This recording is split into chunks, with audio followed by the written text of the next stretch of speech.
Okay, as you know, we lost a dear friend, valuable ally, and a great leader last week. Andrew Breitbart passed away at the age of 43. Many of you were privileged to join us last October when Andrew stood here and captivated and delighted us while challenging us to fight the good fight. I could talk all night and not cover even his major accomplishments. He found time to be an active supporter of the Tea Party movement. Here at the Conservative Forum, we have an award called the Conservative of the Year Award. Now, in the last 8 years, we've only felt justified to present 3 such awards.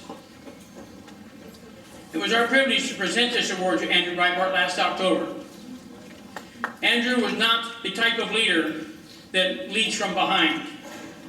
Andrew was a general that leads from the midst of the fray. He was our George S. Patton. He was our general. He was a world-class strategist. So if anybody knows the inner workings of some of the things that he did, it was all about strategy. In his recent speech at the CPAC convention, he said, "Conservatives used to take it, and we're not taking it anymore." He inspires us to continue the battle, and as he signed his books, fight the man. Andrew, you will be greatly missed. May you rest in peace. Please join me in a moment of silence for Andrew Breitbart.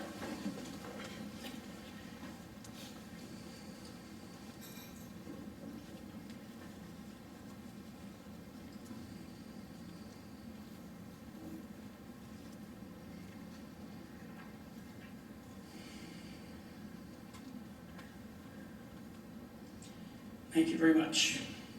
And so now to introduce our speaker this evening is our Vice President of Program, Jerry Mungai. And he's the gentleman you have to thank for a lot of the great speakers we have. Jerry.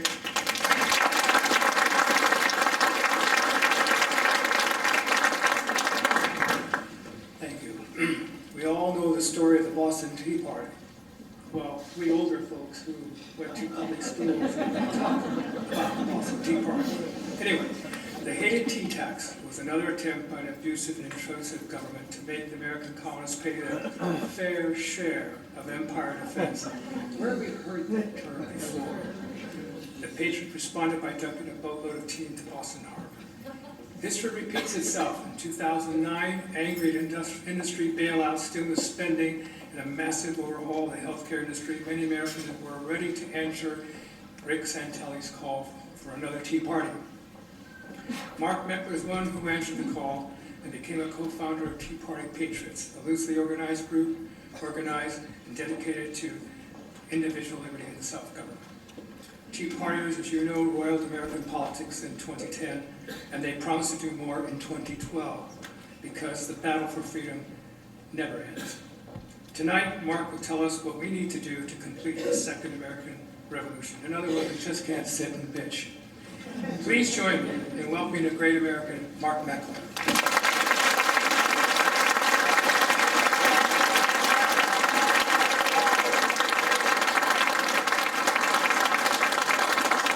So I apologize in advance to the cameraman. I'll probably drive you a little crazy by moving around here, but you know, there's a lot to talk about and there's a lot of action going on, so it's hard to stand still when we talk about it. And I'm not a podium kind of a guy. You know, I want to start by giving you a little bit of history on the Tea Party movement itself. Some people aren't all that familiar with the history. Even folks that are engaged in it are not necessarily that familiar with the history of the movement. And it's important that we know our history, right? How many of you have spent more time reading history in the last 3 years than you have in the rest of your life?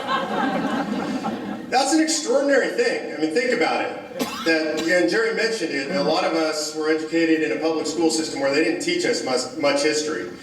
But you have to know your history. You have to know your history if you're going to know your foundation. And if you're going to build a strong house, a strong country, a strong government, you have to do it based on a good foundation. So the foundation is the history. You also need to know the history if you're going to understand where you went wrong. Because we did have this incredible foundation that was given to us by the founders. We did have the American Revolution that brought liberty to the international scene like it had never been seen before in human history. And it was there. The seeds were there, the government was there, the structure was there, and over the course of American history, we've destroyed our foundation, right? To the point where it's almost unrecognizable. So the history is critically important on a national level so that we know where we've come from, what the foundation was, and where we've gone wrong along the way.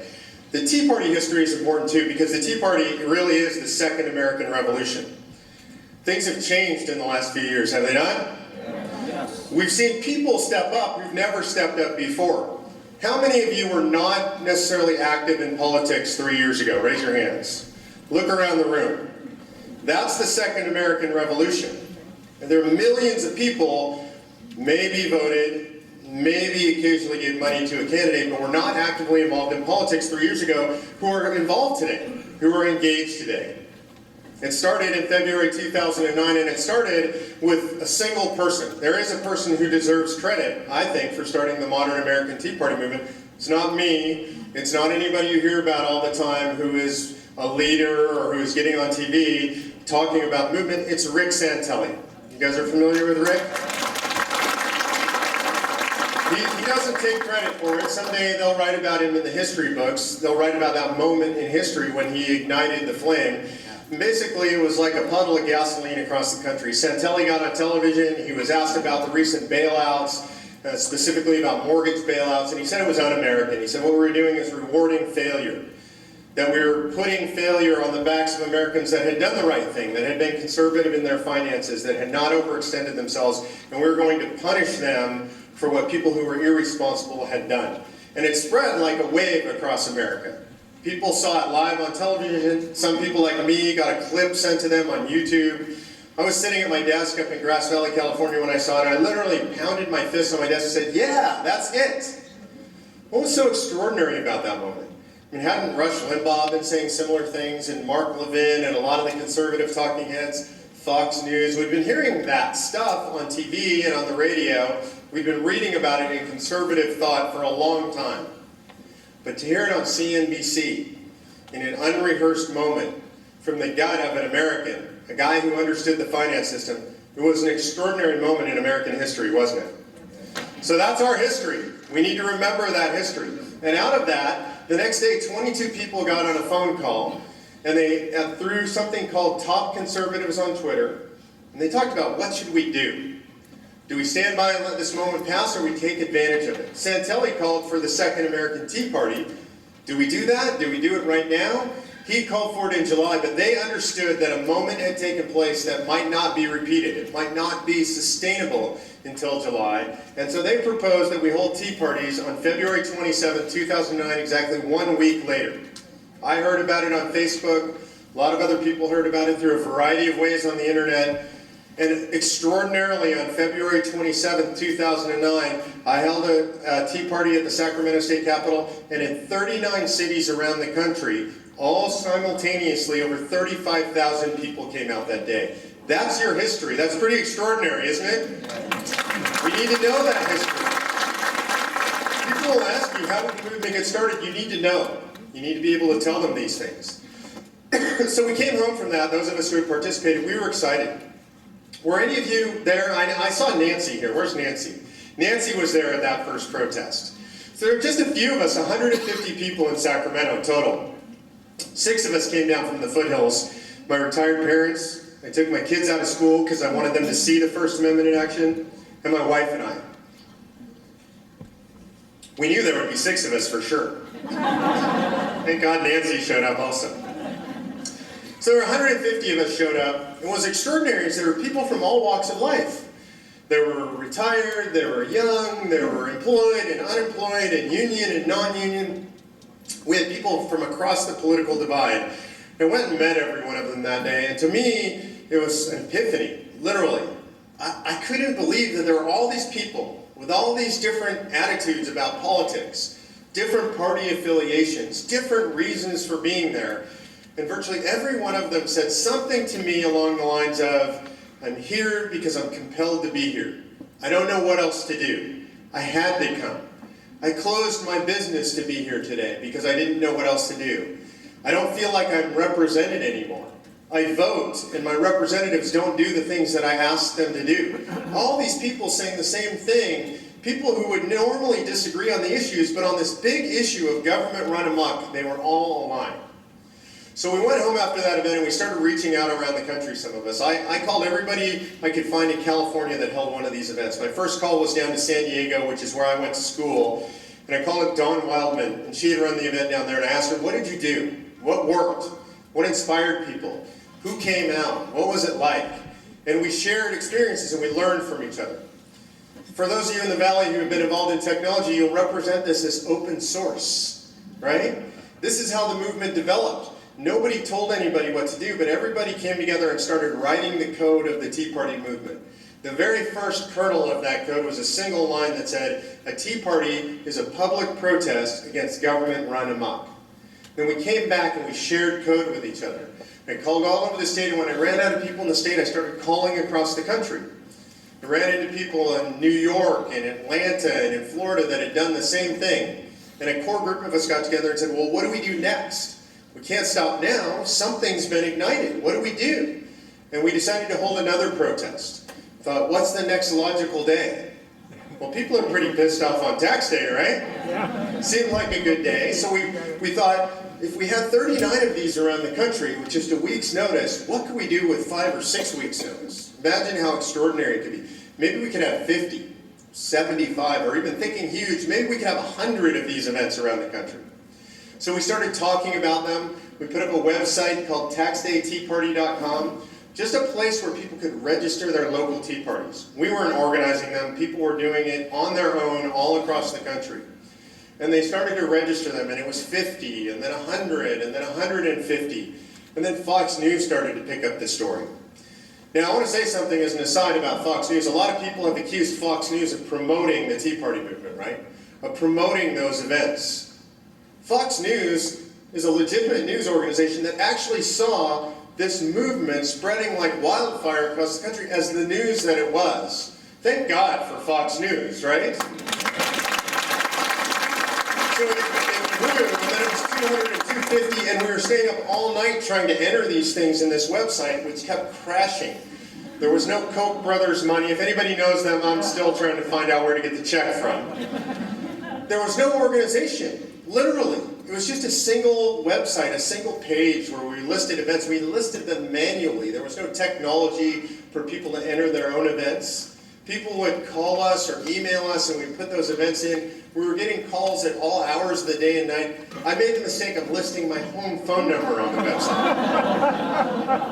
Yeah, it's still 6 a.m. in California when it's 9 a.m. in New York. My wife found that out the hard way.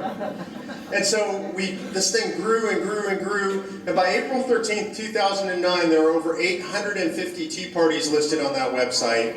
We had to shut down registration on April 15th, 2009, in over 800 cities around the country. Over 1.2 million people took to the streets. That's extraordinary, right?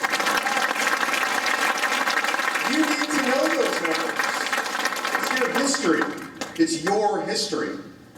On April 15th, after the event, that event in Sacramento, how many were at the event April 15th in Sacramento? So there's quite a few people that were there. It was huge, right? According to the officers, largest protest in the state capital's history. They closed 10th Street. It was unbelievable. I was on the stage the night before the event. It was this huge stage. Howard Jarvis taxpayers helped us put it together. And I went out there, and it was dark. There was one CHP officer there guarding equipment, and I remember standing on that stage, kind of like this, about this high, looking out across the lawn, the west lawn of the Capitol, looking down 10th Street and thinking, I hope somebody shows up tomorrow. And show up they did, all across the country. 1.2 million, all across the country, to send a message to Washington, D.C. And the message was simply, we've had enough. It's too big, it's out of control, we don't want it anymore. And after April, what did they say about us? They said we would go away, right? Those that reported on us. It was a flash in the pan. These things come and go. Nothing to worry about. The establishment in Sacramento, they were a little rattled, but only for the day. And they said we would go away. And they said that we wouldn't be around until the summer or the fall. And then in September of 2009, on the Capitol Mall in Washington, D.C., the March on D.C. How many were there in D.C. for that march? There were a few people that were there. 1.2 million people showed up right there on the mall in Washington, D.C. to ask the government a simple question. Can you hear us now? And they heard us. In fact, we watched Marine One, the president's helicopter, fly away as we assembled there on Capitol Mall. They heard us. They knew we were there, and they were scared. And after that event, and again, that's your history, after that event, they thought we would go away. And we didn't go away, did we? We stuck around, and they said that we would have no effect on the elections. There was no leadership. There was no structure. There was no organization. We couldn't possibly affect the elections in November of 2010. Were they right? No. They were sadly mistaken. They said that we couldn't possibly do this because there wasn't a single person or a single organization that was in control or directing strategy. But we knew better because we had faith in the American people at large. We didn't have faith in our institutions anymore, but we hadn't lost faith in the citizens. And in November of 2010, your history, were responsible for the largest change of party, the largest electoral sweep in the House of Representatives since 1938. That's pretty extraordinary. You guys did that. It's your history. Sometimes just because it's a couple of years ago, we don't think about it as history. You know, when we were driving home from that event on April 15th, and I live up in the foothills up in Grass Valley. My son at the time was 13 years old, and we were driving home from that event. He's a very jabbery kid. And he's always talking. Sometimes in the back of the car, I just wish I could shut him off. And he was quiet on the way home from that event. Dead silent. And I was actually a little worried about it. Maybe it was just overwhelming for him. A lot of crowds, a lot of television cameras. And I said, Jake, is something wrong? What's going on back there? And he said, you know what, Dad? My kids will read in the history books about what happened today. He understood, 13 years old, he understood that he was witnessing history happen that day. So it's important that we reflect the way kids are able to reflect and understand this is a very special time in American history. You guys are actually engaged right now, today, in writing a very important chapter in American history. Now, they said after the elections, what did they say would happen to us? We'd go away, right? They keep thinking we're going to go away. You think they would learn their lesson. So they said we were going to go away because traditionally people come out, they get excited, they get engaged in elections, and then they disappear. Now, right after the elections, the Republicans started nominating people to be committee heads. You guys remember this? And normally that's inside ball. Nobody pays attention. As the Tea Party Patriots, we understood that the first thing we had to do was get a hold of the freshmen before the incumbents got a hold of them. So we organized a freshman orientation in Washington, D.C. It was a little bit controversial. Any of you guys hear about this? Yeah. We caused some trouble in Washington, D.C. We did things you're not supposed to do. So we heard that a bunch of lobbyists were going to organize an orientation, and they were going to do it at the same day and time as the one that the Tea Party was organizing. We didn't like that very much.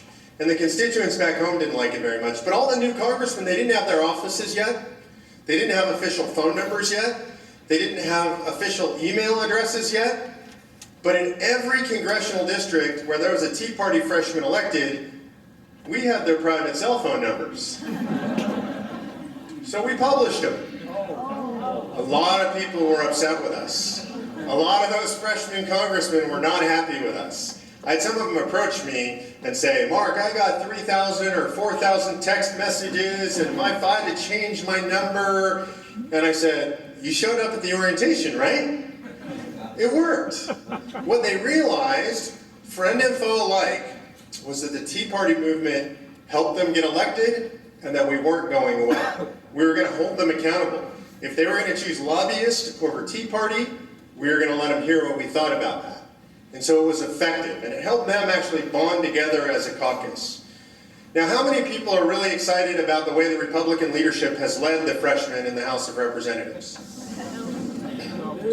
Nobody? There are no John Boehner fans in the room? So it hasn't worked out very well, has it? It's not a surprise, though. I mean, we should pay attention to our history. If you look back just in our short-term history, the folks that are now the leaders in the Republican Party, they've been around for a while, right? They have a checkered history.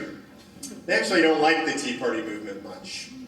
The reason they don't like the Tea Party movement very much is because we have the audacity to think that we can actually tell them what to do.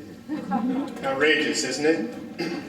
But they've been the ruling elite so long that they've lost touch of what it means to be a representative government. You know what it means when you elect somebody to go be a representative, but you know, when they get to Washington, D.C., something happens to them. It's cliche, I know, but there's a symbolic change that takes place. You elect a representative, and when they go to D.C., they become members. It's a different term, right? That's what they call themselves. They have a beautiful health club, of which they're members. They have a beautiful cafeteria where they all eat, where they're members. They have private hallways where they walk around under the Capitol. They have nice fancy black cars with black windows that drive them around Washington, D.C. It's a nice club to be a member of, isn't it? They get paid pretty well. They get treated with a lot of respect, and so they become more members than representatives. And they forget that they were really sent to Washington, D.C. to do one primary thing, and that is to defend your liberty. Your liberty as citizens. You know, we talk about history. I started by talking about history. And when you read about history, as so many of you have done, it's hard not to be awed by the words and the ideas of the founders, right? Men like Madison and Adams and Jefferson, these were extraordinary people. I mean, you read these lofty ideas and these incredible things they wrote and the speeches they gave and the deeds that they did. It's turned into almost a mythology in our history when we read about these people. And it's important that we understand who they were and that there's some reverence for the things that they did and the sacrifices they made, but sometimes I think we make them too big. They were just human beings after all.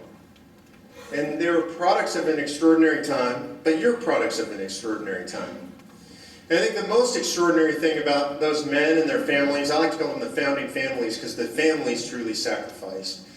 The most extraordinary thing about them is that they were products of their communities. Remember, they were elected representatives. They were sent by their communities. They led from the front, but they were lifted up by their communities. Imagine what our country would be like today if those were the people we were lifting up from our communities. So it's important to think about it in context, that those communities were filled with amazing people who had the judgment to elevate people like that. Now, were they all people like Washington or Jefferson or Adams or Madison? No, they weren't. And those lofty ideas that all those men had and that they wrote so eloquently and spoke so eloquently about, is that what everybody was thinking? It really isn't. It was much simpler. Things were much more simple and much more visceral for most of the population. In 1843, a young man named Mellon Chamberlain was going around the country, still a young country, and he was trying to collect the stories of the American revolutionaries, the men who actually fought the battles. He knew that that history was being lost, and he wanted to make sure he recorded that oral history before it was too late.